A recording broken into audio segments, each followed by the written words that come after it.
Hello, everyone. Greetings. This is Hitendra Wadhwa, and you are viewing Intersections. Welcome back.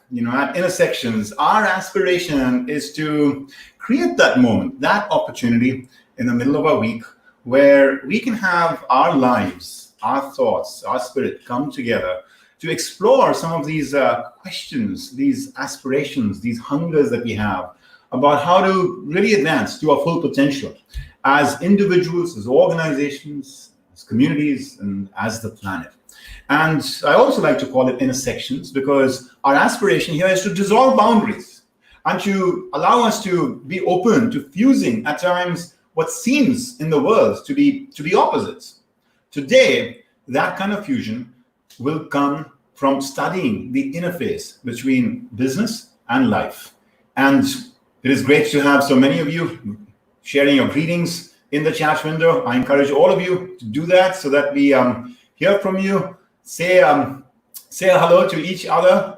It is wonderful to see many familiar friends and names here. And so let's start getting connected with each other and also get a sense for where we are calling from today in the world. And as we're doing that, let me also introduce to you all a guest that I'm very excited about bringing to our show today, Kate Shaw. So, Paul, if you can put up the slides, I'd appreciate it. One thing that I really like to do at Intersections is to allow us to both think and talk about things in life, but also about how we can apply these ideas about human potential in the world of work, in the world of business. And to that end today, I'm going to shift the energy a little bit from where it has been for the last few weeks. If you might remember, a few weeks back, we had Raghu Krishnamurthy. And Raghu was actually really thoughtful in providing us a glimpse into how these principles about human nature and human potential are made practical in a workplace. And he also shared his own really powerful journey in advancing his understanding of bringing humanity into work. And today represents that next step, that next opportunity for us to hear from another practitioner and leader in the world of business about that interface between humanity and work. Let me quickly sort of bring up a couple of things about Kate's background. Just bear with me. Let's get started on that.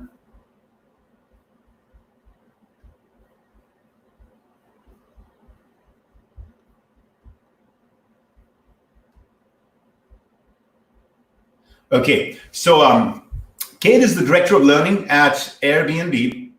And in addition to Airbnb, she's had a storied career in the field of human capital, going back to her time at Lucasfilms, where she has in the past been the head of creative services. Lucasfilms, as many of you might know, is a big brand in the world of media and film, owning the franchises, for example, of the Star Wars series and the Indiana Jones series. At Lucasfilms, among other things, she had the distinct opportunity to actually interview some of the big names in the field of film and performing arts. So there is Tony Bennett being interviewed by her, this famous musician. There is Robert Zemeckis, this director who made a great film with Denzel Washington in it, some time back. There is the cast of the Beast of the Southern Wild. There is Martin Scorsese, James Cameron, Quentin Tarantino. She's had many of these very distinguished figures from the industry. She had a chance to talk to as part of her contributions there. Then she went on from there to Apple. And at Apple, Kate was the head of coaching and development. She was really at the intersection of the university part of Apple, where they're training people into their culture, and HR as a talent director. Then more recently, she moved from there to Airbnb. Airbnb, as many of you know, is a powerful force in disrupting, in many ways, the travel industry by bringing a whole different sort of vision and model to it, which today, of course, is facing its own form of challenge and disruption in the age of the pandemic. And so there is so much for us to study and learn and explore with Kate. With great joy and pleasure, let me at this moment welcome into our midst, Kate Shaw. Kate, thank you for joining us. So happy to be.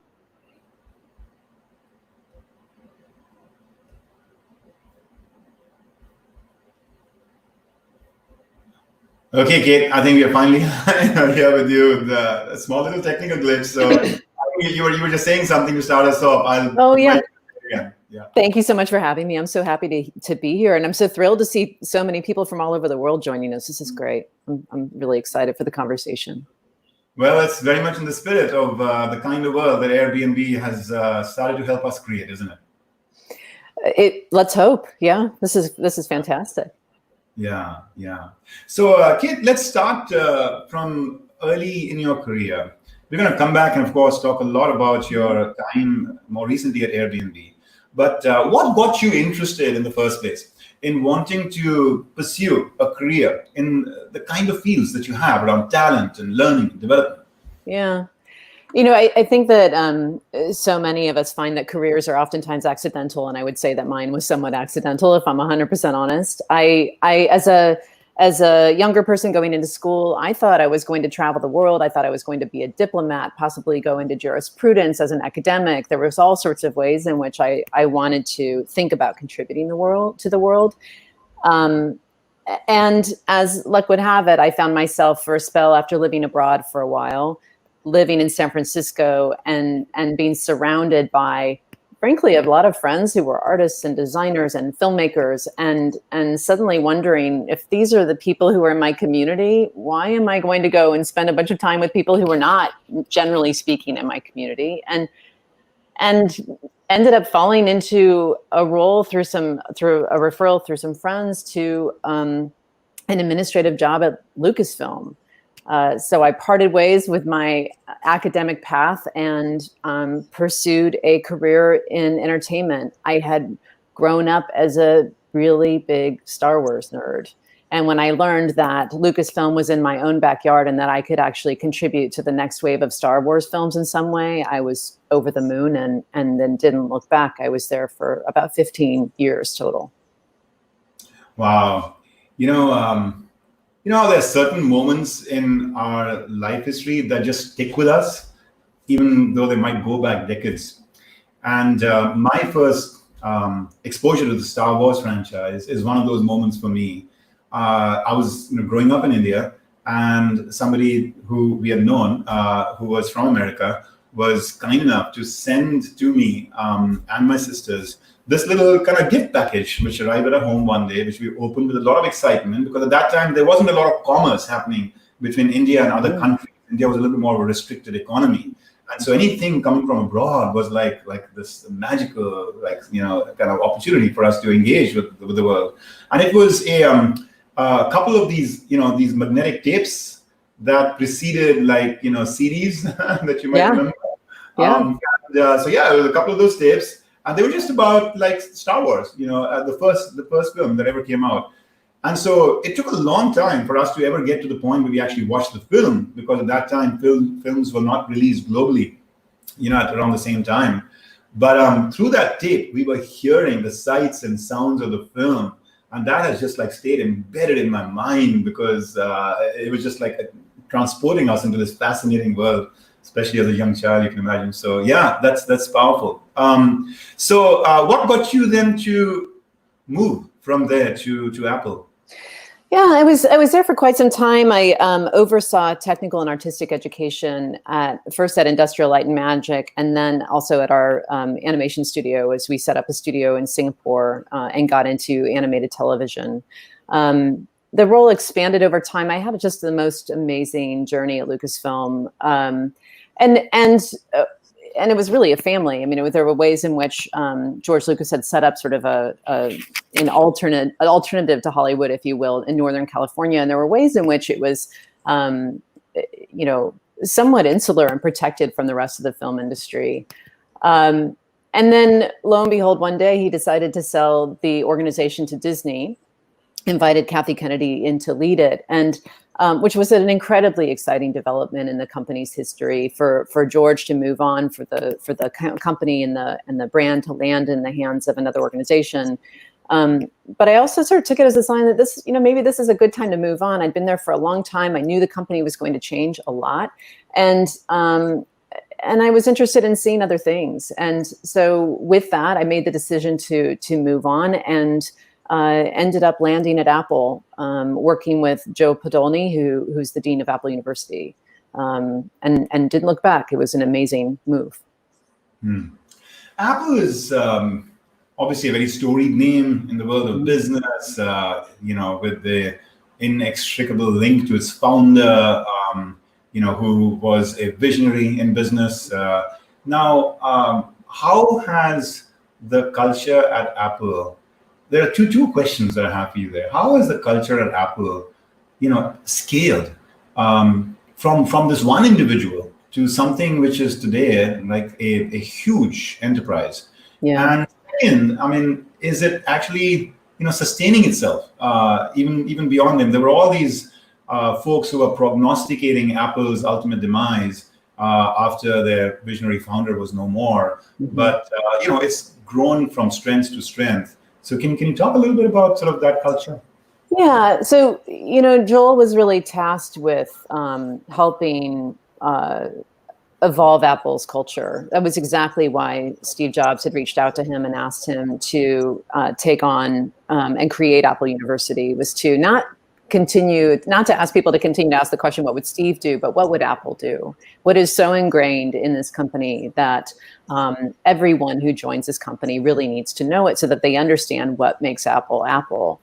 And so that was really Joel's job, and continues to be Joel's job as I understand it, which is to deeply study Apple and what makes Apple Apple, and then reflect that back to the organization in a way that people can continue to wrestle with what's amazing at Apple, and continue to address the challenges that Apple faces. So it was an extraordinary opportunity. Joel's brilliant, and he's assembled a really extraordinary faculty to tackle exactly that. I can't say too much about it because it's Apple, but it was an incredible place to learn what it means to deeply understand one's own culture, right? To better understand the water that you're swimming in, to identify what makes something uniquely that thing, and then figure out how to hold the tension of holding onto the things that serve you and then letting go of the things that maybe don't. So it was a master class in understanding what it really means to understand a company's culture and contribute to it. I found that really powerful when you said that Steve asked him to come so that we could create a culture where people were not asking anymore, like, what would Steve do? But, what would Apple do?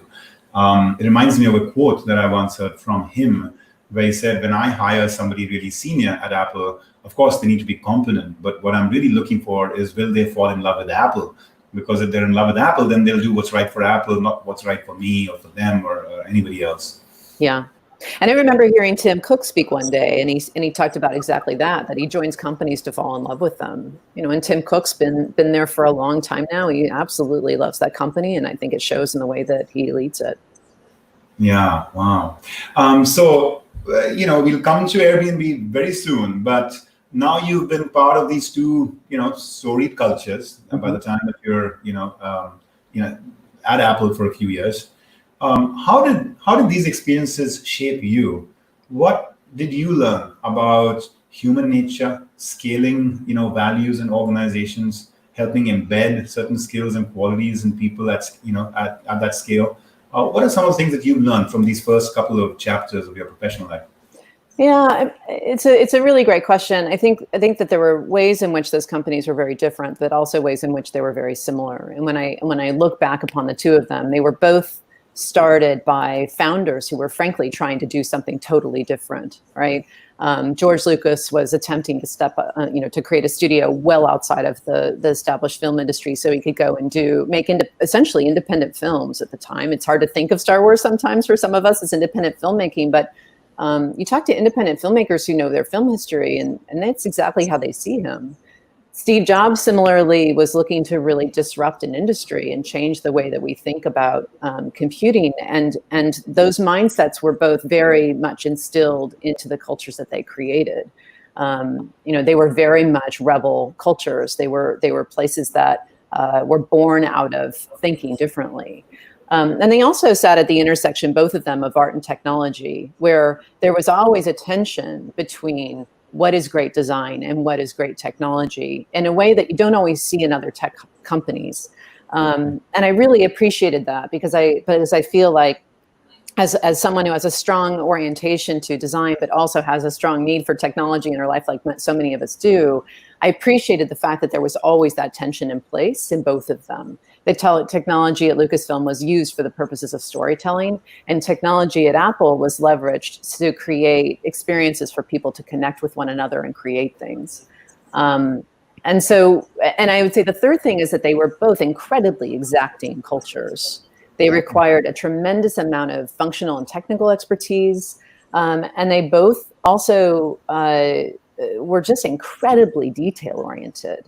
And that, I think, instilled in me a real appreciation for what quality really means, which honestly, in some respects, became a challenge when I joined Airbnb, which was moving really quickly and was a startup. And I started calling myself a recovering perfectionist when I got there. But those companies did instill in me a very clear focus on craft, a focus on quality that I still think serves me today. Yeah, it's beautiful. It's a valuable ethic, and yet, to your point, sometimes one has to use the good judgment to figure out where one actually puts things more in balance and takes more of a expeditious approach to just getting something in the market and what have you, isn't it? Yes, absolutely. I like to sometimes think that leadership or good good professional sort of practices require us to fuse opposites, to be able to be both something and the complete opposite. And I think this transition that you said you had to go in from the Apple and Lucasfilm's world to the Airbnb world and being this recovering perfectionist seems to suggest that. But on the other hand, I'm sure that there is an element of perfectionism in Airbnb's own aspirations and culture as well, isn't it? I mean, we'll talk a little bit about that when we talk about how it's been doing in today's time. But yeah. Well, and this was this is, how you and I met, right? Was when I heard you speak on this topic and was really drawn to it, and it really resonated with me. Is that I think what moving from Apple to Airbnb enabled me to do was go from a culture that was really well entrenched and had been around for a little while and had very senior executives who were very storied in their own craft, to a very fast-moving young organization that was going to be very, very different, that I knew was going to challenge me in a whole different way. But to your point, one really has to adapt in order to make a move like that. It's that adaptation that's really the rub of it. Yeah. Well, let's move in to talk more about an Airbnb next. And just before we go there, let me just remind and invite our listeners to be sharing this with others in their community, in your social media channels, if you're drawn to wanting to sort of like offer it up as an opportunity for friends as well. Follow us on YouTube, for example, in our subscription list. What you can to just kind of help put this out there in your friends and communities that you think that this can be a valuable moment for them to also experience. So coming back to then the Airbnb chapter, let's talk about sort of where Airbnb is in today. I have, among I'm sure many of our listeners here, been deeply benefited by this this major new sort of like force that Airbnb has created in the travel industry, in allowing us just so much access to so much possibilities of travel and meaningful engagements with communities worldwide. And yet, at the present moment, while on the one hand being this darling, of the startup world, the last several years, being a unicorn that was sort of just rising to a really great place, we now have this, this perfect storm, that has come, and that is consuming the travel industry. So, how is Airbnb doing in the present moment? Yeah, thanks for asking. I mean, I think this time has been just so challenging for so many of us worldwide. There's no escaping the fact that for any of us that we're living in the middle of a global pandemic. I think for Airbnb, we were at the tip of the spear in many respects, because one of the very first things to happen was that global travel just simply came to a screeching halt. And there's no question that it had ramifications on the travel industry that were, frankly, completely unprecedented. And if there's one thing that Airbnb has excelled at over the years, it's navigating a crisis. Our founders have withstood a lot of challenges, I would say, in standing up an organization like this one. But certainly there was nothing that they had faced that was anything like this. So what they essentially had to take on was figuring out how we were going to survive, how we were going to get through a really difficult storm and emerge on the other side. And that's exactly what they set about to do, both through fundraising to give us some extra cash to weather a really difficult storm. We unfortunately had to lay off a good amount of our company, which was an incredibly difficult thing to do and really heartbreaking. And then lastly, we really had to simplify our business back to focus on helping people stay in one another's homes again, which we're seeing some rebound in now that things are beginning to open up in some parts of the world. And then changing what was a new business, experiences, in-person hosted experiences to online experiences, which people gravitated to really very quickly. And all of that was born out of our experience hosts wanting to still find an outlet for what it was they were offering the world. And we've seen a lot of success there. So while we've certainly had to scale back on our aspirations and things have absolutely changed, the company did make a very sharp and decisive pivot, which I think will hopefully help set us up for longer term success. Yeah. I was struck with how quickly Airbnb moved to actually do some of this, adaptation and restructuring for today's time. I think there were a lot of people at the time that Airbnb was making these moves that were probably still wistfully thinking that this is just a bad dream that they're living through. Oh, yeah. And it's going to actually wrap up very quickly. And somebody's going to find a cure for coronavirus. Look how much money the pharma companies are spending, et cetera. Right? There was that period where those were the kind of conversations that were happening, in Zoom rooms and dinner tables. Absolutely. Isn't it? And now I think the world is getting more and more just ready to accept that it's not clear when we will move into the post-pandemic age. Right? Absolutely. I mean, and they did have to project quite far out to just try and decide what are really the worst case scenarios here. If we imagine this is going to go on for quite some time, then we're really going to have to control our expenses and figure out how we pivot our business model to adapt. It's anyone's guess how long this is really going to last. Yeah. So when we had Raghu Krishnamurthy, who used to be the CHRO of GE, a few weeks back here, one of the conversations that we deep dived into is how in moments like this, in moments of crisis, leadership has to, on the one hand, both, offer a really sort of a clear, firm, decisive form of leadership, in order to be able to make the hard calls, make the hard decisions, because there is going to be a need, to, really think about how to, survive and then ultimately in the long run thrive.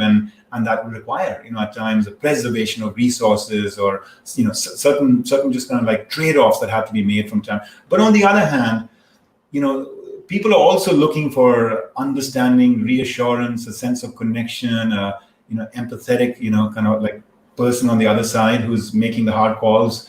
And one thing I noticed in this move that Airbnb had to painfully go through with some amount of restructuring and laying off, certain people, that it made the headlines in a very positive way at that time because of certain ways in which it actually approached that painful step.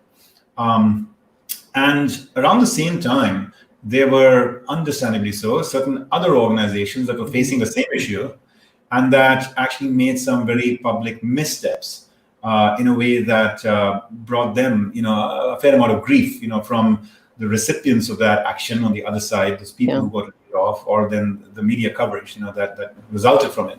And so, if I kind of just want to kind of just use this moment to have us learn from Airbnb as to when in life we are facing these kind of tough forks in the road and we have to walk down a path that is just, none of the options are looking pretty. And we have to take a path where certain hard calls have to be made. How can we make sure we do that with heart, with compassion? all of that. Can you talk a little bit about what Airbnb did and what we can learn from it? Yeah, and I think honestly, I'm still learning from it, having been a part of it and reflecting on it. I'm grateful to be in conversations like this one because it allows me to really still process, what went on. I think that there were a few. Thank you for sharing all that, and I have to say that was very much my experience of it. I think that there's a few key ingredients that are in the mix here. Is oftentimes organizations really show their stripes in moments of crisis, right? It's where leadership emerges in an amplified way, I would say. And if there is one thing about our CEO that I've absolutely come to appreciate over the last several years working at Airbnb is he has just a tremendous amount of heart.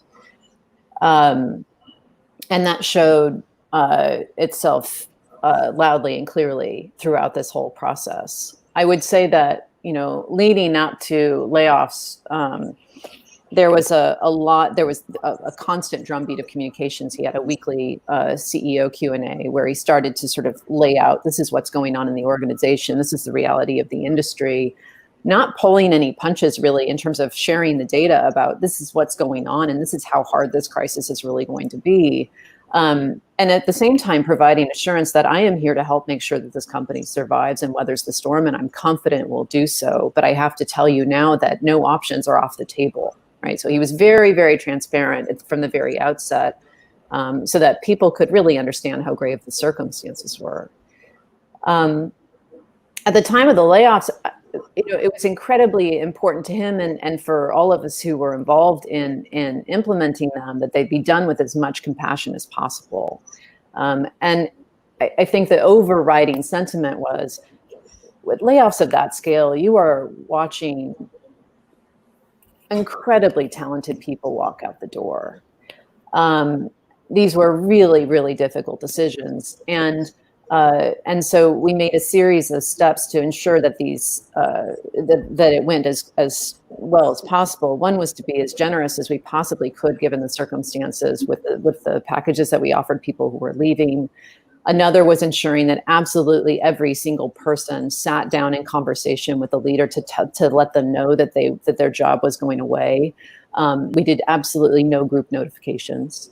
Every single person was given a face-to-face conversation. We prepared all of those leaders for those conversations by pulling them into sessions where we really modeled for them what a good conversation in those circumstances might look like, and asked them to lead with tremendous compassion in those conversations.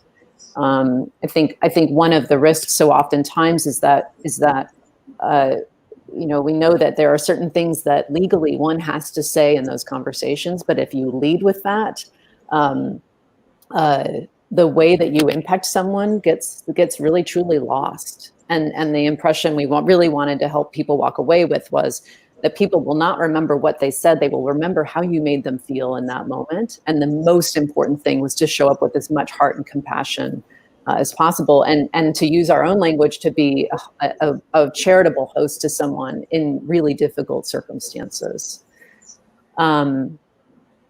And then there was also, I would say, a way in which just the community of Airbnb rose to this occasion in ways that I never, ever could have expected, but I found incredibly inspiring, which was that the day that Brian announced that we were going to have layoffs, we found ourselves in a group company call where some engineers had actually stood up the ability to not only see Brian and his webcast, but also to see people taking seats in the room and respond with emojis and words that sort of billow up through the screen.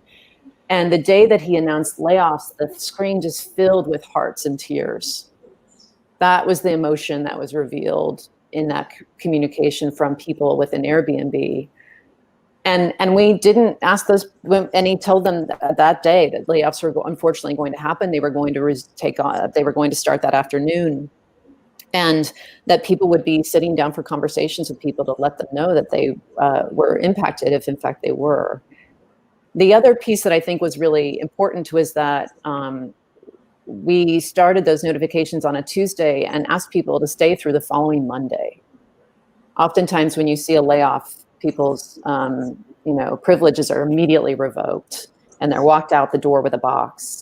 And we knew we were going to be laying people off in extraordinary circumstances in the middle of a pandemic, that were good people who'd done incredible work, who deserved a generous farewell. And it also gave us the time to pivot our recruiters to help support them as they exited. So we stood up a whole page at airbnb.com/talent and invited anyone who cared to make their resume available there for others to come and find them, and attached recruiters to all of those people so that they could actually help them find a new opportunity somewhere else. So just the amount of care and love and generosity that was shown within the company for one another as people went through that transition was nothing short of extraordinary.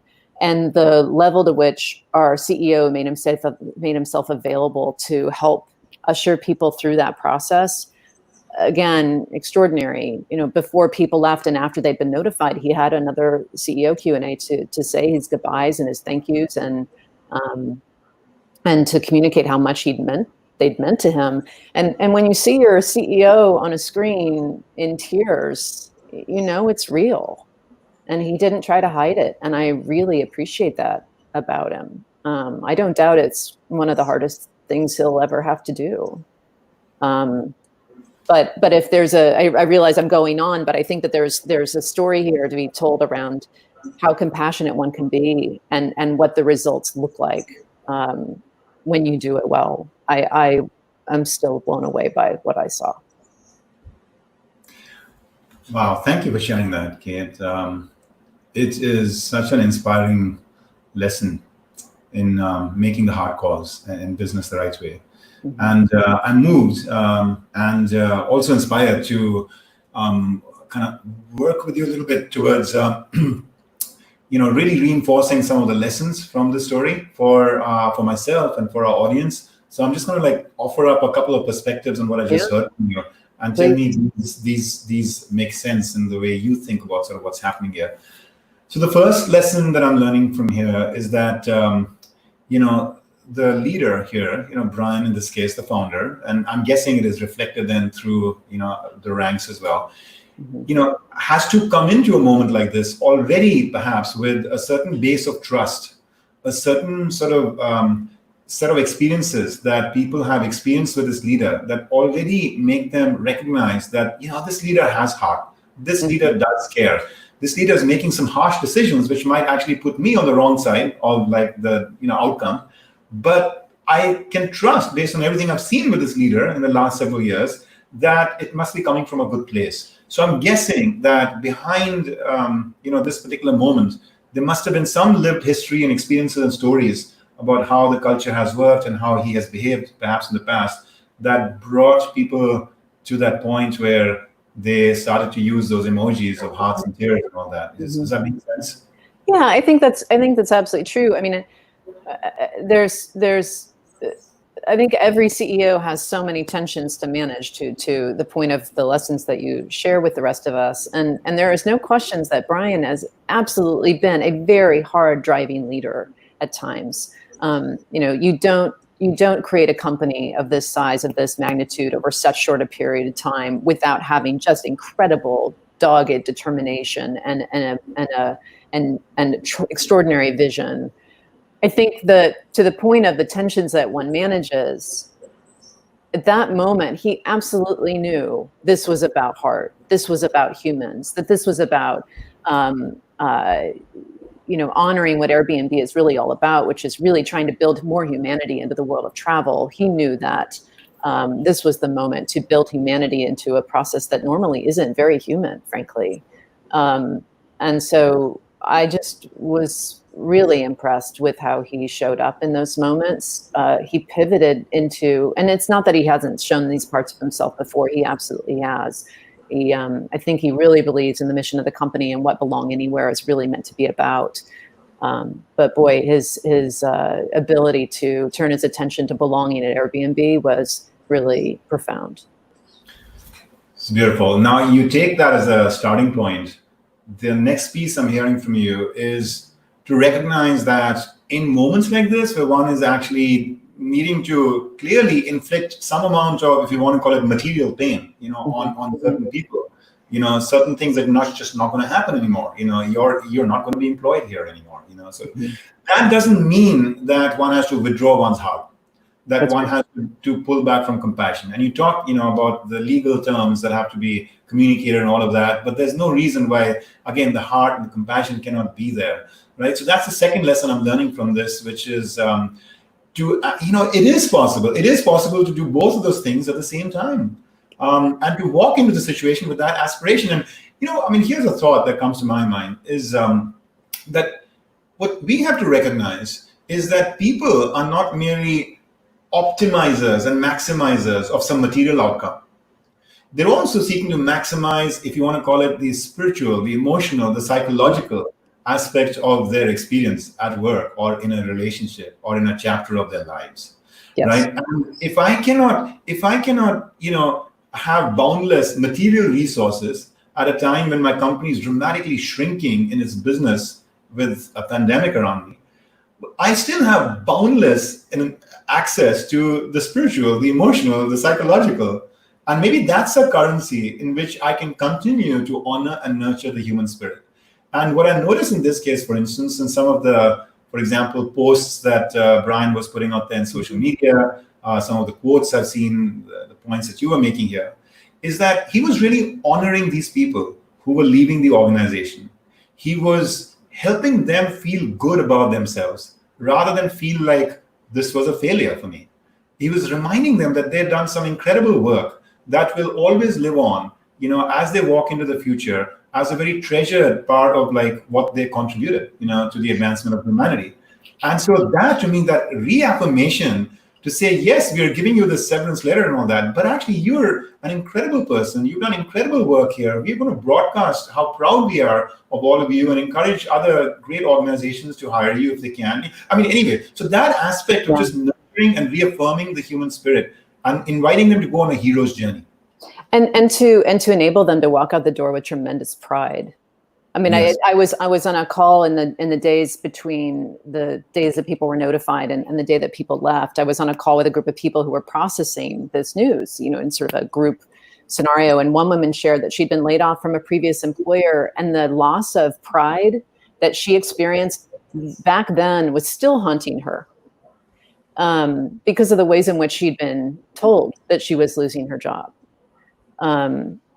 These aren't losses of jobs. These are losses of identities. These are losses of community. These are losses of contribution that people experience. And if you can honor, to your point, the impact that they've had and the talents that they still hold, and the gifts that they're going to bring to the world, then you enable them to walk out the door in a way that really keeps them whole as much as possible in horrible circumstances. It allows them to walk out feeling whole, as opposed to,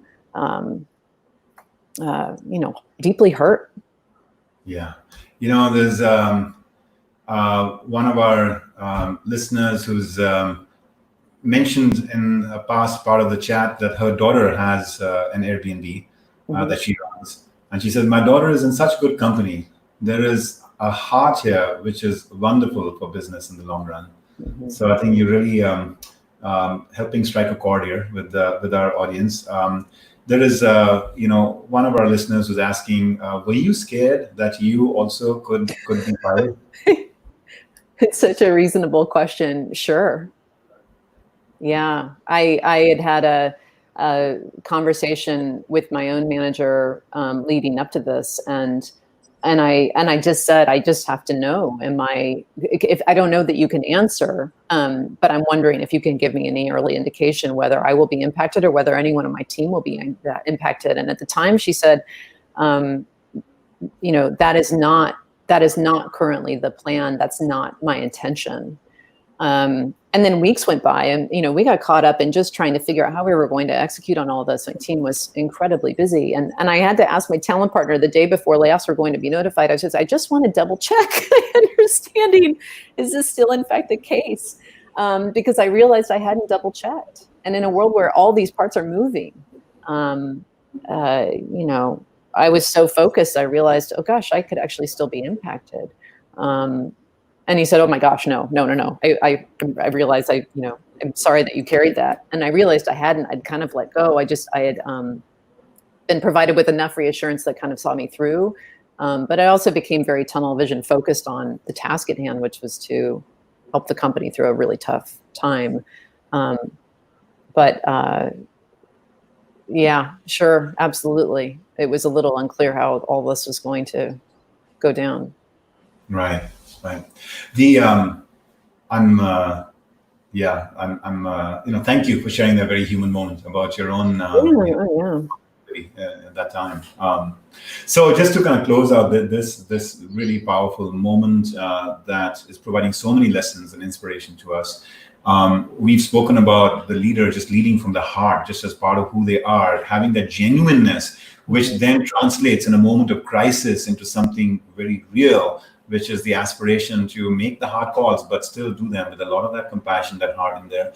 And then the last part of what I noticed in this story is to recognize that even if you're letting somebody go, it doesn't mean that you can't do something within whatever limited means you have to offer them support, offer them practical support, not just good heart, but also practical support. In this case, you talked about this creative exercise that Airbnb went through of basically corralling their recruiters to actually for a while really be there in support of the transition for these folks who were being asked to leave.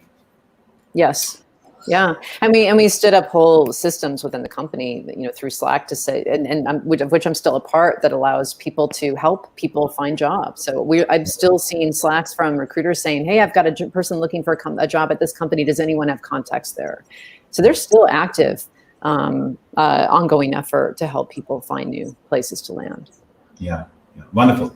So let's move on from this, that powerful moments to where things are today. How is the organization doing now that, the world is starting to gingerly open up a little bit? Yeah. I'd say it's there's so many factors going on. We still have some employees in Europe going through a consultation process where they still don't have clarity around the future of their work and whether they will still be with the company or not. We have pivoted our business. We've drastically simplified it, reorganized it to really drive forward the priorities we have in front of us. And then more recently, frankly, in the United States and now globally, we've been experiencing tremendous, I don't even know what word to use for it, but tremendous pain around the disparities with which Black people in the United States are treated that has really hit a chord globally. And I think we're seeing tremendous amount of outpouring of effort and frustration and anger, frankly, about just, a challenge that's gone on for quite some time. And for an organization that is all about belonging, that has really impacted us. It's very much part of the conversation. It's work that we've been working on driving within our platform and within our company. There's very, very active conversations around our role in creating belonging in a world where frankly, racism and brutality exist. So we've gone from suddenly shifting to work at home because of a global pandemic, our entire industry turning upside down, to layoffs, to repivoting our business, to now finding ourselves in the middle of a pretty extraordinary time and a painful time. So I would say, on the one hand, we are as laser focused on the world of creating a world where people belong anywhere as we ever were. Our CEO, Brian, said recently, he said, I would hope that people in this company know and understand belonging, even though more than they understand travel, which again, sort of just raises the bar on our commitment and our focus there in a way that I find really inspiring. It's been exhausting. This time's been exhausting. But if there's, and I would not for a moment suggest that we're getting all this right all the time. We have our own very important conversations going on inside our company about whether we're living up to our own standard. But it's been a challenging time. Yeah. Well, thank you for bringing up the most latest, episode in the continued sort of state of unrest that we face as a global society today, which is the issue of race that has been triggered in the United States and yet has taken on so much more of a global complexion now. And then you link that to Airbnb's own mission. Can you articulate that mission, for us for a second? Yeah, of course. I think for for sometimes when you're outside of a company, sometimes a mission can just kind of sound like Kool-Aid or buzzwords, and I can appreciate why some listeners might wonder about that or have that question in their mind. But the company is built on this idea that we're here to help foster a world where anyone can belong anywhere.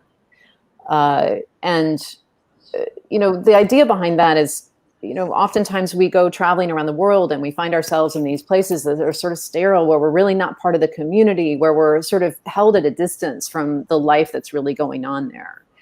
And Airbnb's aspiration is to enable people to open their homes to other people, to really build human connections in the world where, and offline, when so much of our world is online.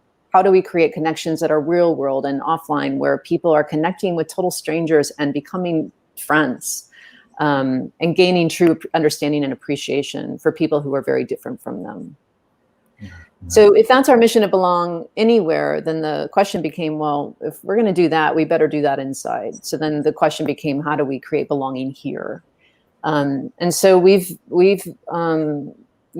decided to go after that in earnest. We've become students of belonging. We've started measuring belonging within our company. We have ongoing research around belonging and what it really means and how you create it. And we've really tried to build our entire employee experience around the notion of belonging, so that we're able to deliver on the outside what we aspire to deliver.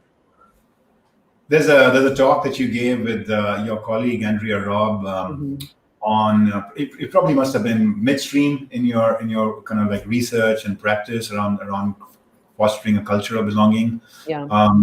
It is such an important topic at a time like this. I think another thing that you and I really resonated on in our conversations, and I know you and Paul as well, one of my colleagues here at Mentora, is how, in a well-intentioned way, as corporations have sought to advance the cause of diversity and inclusion, that the approach that has been taken is not necessarily the most effective. It doesn't really, at times, really stir the spirit and move the hearts and get people authentically invested and, all of that, right? And the approach of moving away from kind of like that more traditional, imposed, like this is a box each of you will have to check off because it's it's a policy, we all have to do XYZ, more to an invitation to something more inspirational, something that invites all of us to live up to a fullest potential, what have you. Belonging sounds a little bit more closer to that. I wanted to highlight that talk because that's a video that our community here can just watch on their own when they like. One thing which, by the way, I'm going to ask my team, Paul or Novik, if you can, just to kind of share a link to that video in the chat window so that folks can get access to it. One of the things I really liked in that video is that after presenting your thesis about the power and importance of belonging as like part of what a culture should be about at work, you ended up sort of like crowdsourcing a little bit some ideas that you asked the audience to give you as to what belonging meant to them and what they might suggest to an organization to build more belonging. And I was so touched by all of those people that ended up sort of, going to the microphone and offering their ideas. I was touched certainly by the, richness of the ideas themselves, but actually just by watching them, listening to them, I just felt like you had sparked something in that room. That each of these individuals really felt so inspired by this idea that, that's the kind of workplace I want to be a part of. And they really want to be co-architects of it. So kudos, first of all, for doing that. And I think it's a lesson in co-creation and crowdsourcing that my audience will enjoy, like when we get a chance to have them watch it. But coming back to then what work you've been doing at Airbnb on this front, how has the journey gone? What are one or two examples that we can take into our workplace that you have found to be, really, really helpful to foster sense of belonging for people? Well, I think the first thing is to really understand what belonging actually means. I think I've heard some people describe, well, what is it? It feels a little bit ineffable, and the reality is, if you can't define it, then you can't really pursue it. And what we've done within the company is we've defined belonging as being seen, the emotional experience of feeling seen and valued and able to meaningfully contribute. And this is where belonging, in my mind, goes beyond inclusion. Inclusion means that you're sitting at the table, right? To use sort of an overused phrase. Belonging means actually contributing, being able to see your impact. And given that we know that diverse organizations perform better, so many companies stop short of just, getting talent in the door and then not really unlocking the system in a way that allows people to meaningfully contribute. Inclusion's simply not enough, right? And in my mind, belonging is so inextricably linked with the notion of psychological safety, the knowledge that I am seen and valued and I'm able to meaningfully contribute my point of view, my strengths, my aspirations. That's where you really start to tap into the potential that humans have to offer. So what it means is that, practically speaking for us, belonging is not something we shove to the side. Belonging is a thread through absolutely every learning experience that we offer. And to your point of crowdsourcing, we don't necessarily want to pretend that we're expert in this all the time, right? Like often, while we've studied this deeply, our expectation is that we want to learn with our learners, because we know what it feels like to feel like we belong, or we know when we don't. And so to bring that emotional experience into the room and allow people to unpack that, allow them to understand, this was my experience and this is how I can, enable this experience for others, is really the thing that, as an organization, I think we're trying really hard to learn. And to the point of the talk that you mentioned earlier, I think that oftentimes people sort of get caught up in this notion of unconscious bias, which is important, right? It's important to understand that our brains don't necessarily always serve us so well. The struggle I have with that is that when we stop there, in fact, one of my colleagues at Airbnb, Melissa Thomas Hunt, was part of the research that demonstrated that. She's extraordinary, by the way. I'm so lucky to work with her.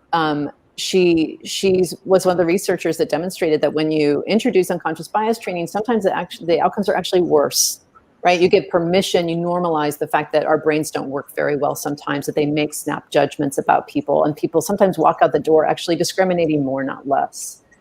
So if I lead with the mindset or the notion that my job, Hitendra, is to enable you to feel a sense of belonging, right? Then that's a whole other bar for me and for our relationship and for the potential I might help realize in you. That's, I think, very different. Yeah. One of the challenges that we've seen in society, I don't know how openly it is being experienced, for example, in everyday interactions at Airbnb, either within the full-time employee group or with your partners, who are a very expansive network, is that when we think about sort of inviting everybody to feel that sense of connection, belonging, respect, and all of that, painfully so, there is a certain set of positions out there by certain communities and people that are a little bit more exclusionary rather than inclusive. Mm-hmm. How does one make sure that in really opening the culture up to receiving and welcoming everyone, that one is seeking to invite their best self, not their sort of, like, in a sense, the worst instincts, not a part of them that is more divisive or, judgmental or agitative, which could end up disrupting the energy if that part of it is given an active voice. That's one of the things that I've been really, kind of like playing with in our own work with, our clients on these themes of creating inclusive cultures. But I'm curious if you've, kind of encountered that challenge a little bit, where when you open things up, then sometimes, Google has had some issues and struggles front. And so I'm just curious for your comments on that. Yeah, I mean, I think there's ways in which Airbnb has an advantage in its mission in the sense that we can say, this is what we're about, and we can trumpet that to the world. And if that's what you're about, come join us. And if that's not what you're about, no harm, no foul, don't join us, right? So it's a little bit different for us, I would argue, insofar as, Google's mission is not necessarily about belonging, right? Our founders decided that this is really what we're about. We're not a travel company, we're a belonging company. And so when you put that strong a stake in the ground, I think that you have the means to draw boundaries, right? So there was a string of events a few years ago where Airbnb while Black became a meme, where we were discovering that there were hosts that were frankly not allowing guests in their doors because they were Black, or people who were experiencing not even getting the reservation because they were Black. And it caused us to put into effect an anti-discrimination task force to really dig into the problem. We've announced things this week that we're doing to continue to further that work.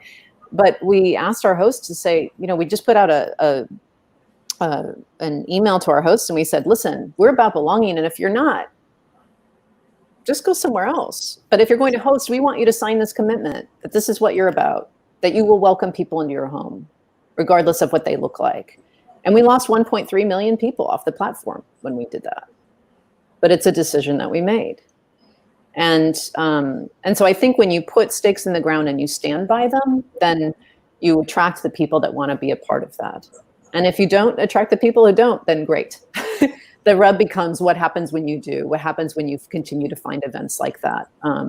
Then the call to action is you just don't tolerate it. They have other places they can go.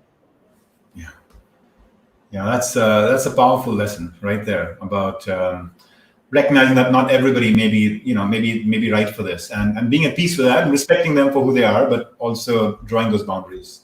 Yes. Very nice. Very nice. Kate, we have one of my colleagues, Petra, actually, sharing something about her experience with Airbnb. She's saying how it's so powerful that what she's hearing from you about opening our home to others, and as an Airbnb host, that. When she adopted this mindset of sharing the joy of, their place, and her identity shifted from like renting something out to like truly hosting. Yeah. Thanks for sharing that, Petra. I'm also a host, and I 100% resonate. And we hear this story from our hosts a lot, that it starts as this very practical thing. I'm going to stand up this property. I'm going to make a little bit of extra money. And what people realize is, no, actually, this is an opportunity for me to bring shelter to someone and to host them and to help them into this particular community or way of life. And that's a different way to be. So thank you, Petra, for doing that. I really appreciate your sharing that story. That's beautiful. Let's wrap up with one final question for you from our friends in the audience, which is Elaine is asking, can you say a little bit more about sort of how employees can get to feel valued? How do you foster that? So I realize it's a rich and big question, but perhaps maybe one tip that Elaine and others can walk out with. Yeah, this is going to sound so basic, but I always think that really creating a sense of belonging and a sense of being valued starts with really, really getting to know people.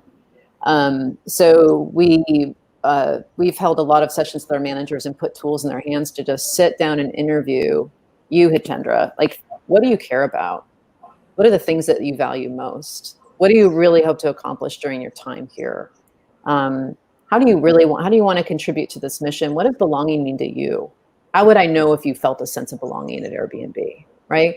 And just sitting down and asking some really deep questions around, how I can help deliver on those things for you, how I can help you discover things you haven't discovered before, but really understanding who you are and what makes you tick and what makes you unique. So many people skip that step and just assume that they're going to kind of learn it through osmosis. And these are things that have to be designed. I do think that feeling a sense of value and being able to meaningfully contribute really starts with really truly being seen, and we often skip that step. So I'd always recommend starting there. That's really powerful and at the same time very practical, guidance that you just offered us. And I think all of us can immediately go and implement that. And actually, there's a version of that I'm sensing one can even apply in our personal life. Sometimes some of these conversations aren't even had in families. We don't really understand and know people at a deep level. I don't know if you're familiar with the research of John Gottman, who is one of the experts on marital relationships and what they call like the masters of relationship versus the disasters of relationships. And one of the things he talks about, there's always statistical. They've done a lot of longitudinal studies with relationships over time and what makes them stick and happy versus not.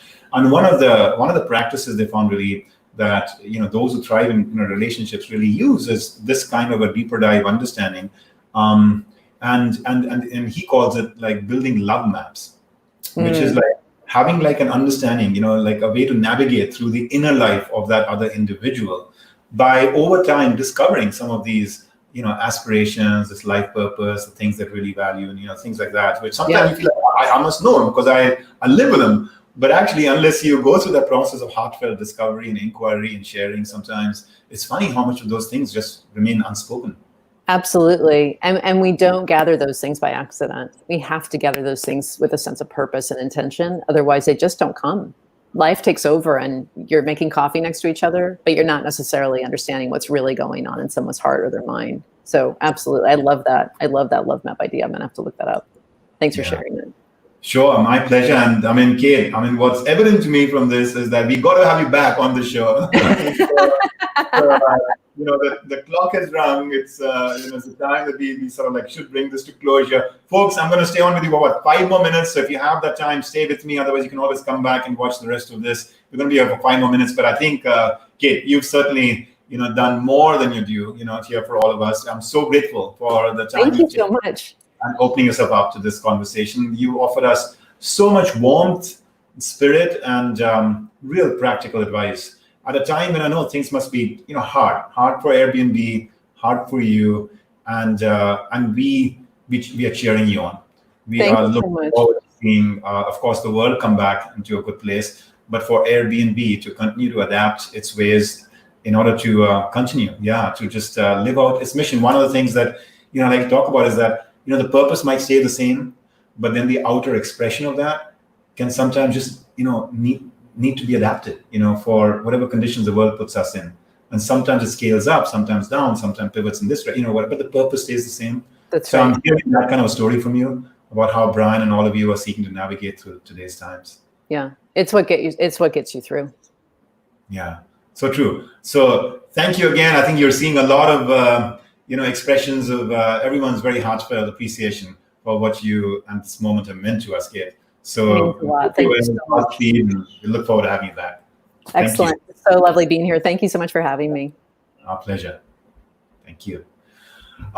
So my friends, there is so much to take from that, right? Right from Kate's own personal journey, where she started off by telling us how she really kind of sensed her way into what her career path was going to be by looking at what was the common denominator in her circle of friends, the people she was enjoying spending time with. And through that, she discovered a little bit about what her core passion might be at that time. She walked into Lucasfilm. She talked about from there to Apple, this fusion between technology and design and how to kind of really sort of like walk that razor's edge. She talked about that immense attention to detail, that these two, companies were about, that perfectionism, that she saw there, which she learned a lot from. She talked about how at Apple, they've really thoughtfully sought to really integrate and embed that into the culture and really build a scalable culture, create that university, really make it, less about the legendary founder and more about the identity of the company itself, right?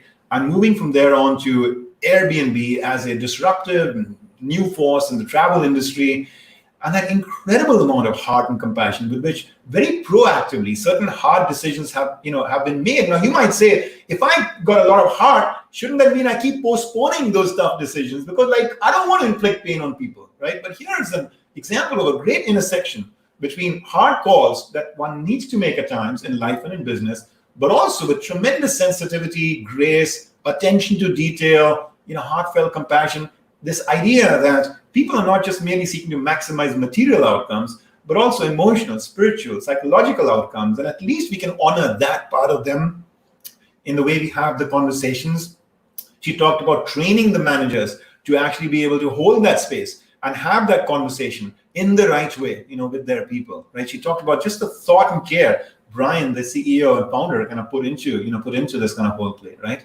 And then from there, we went into talking about belonging as just a core ethic that society is yearning for, right, all over the world. And that if that's what we are about on the outside, that's what we need to be on the inside. And the heart and the thought that Kate and her colleagues have put into defining belonging in a very precise way, which was a very, very powerful, thoughtful point she made, that if you can't define it, well, how can you actually pursue it, right? And then putting in place a lot of practical actions like this tool that they give their managers on how to get to know their people at a deeper level by building these kinds of what I was calling love maps, right? So much beauty and richness to this story.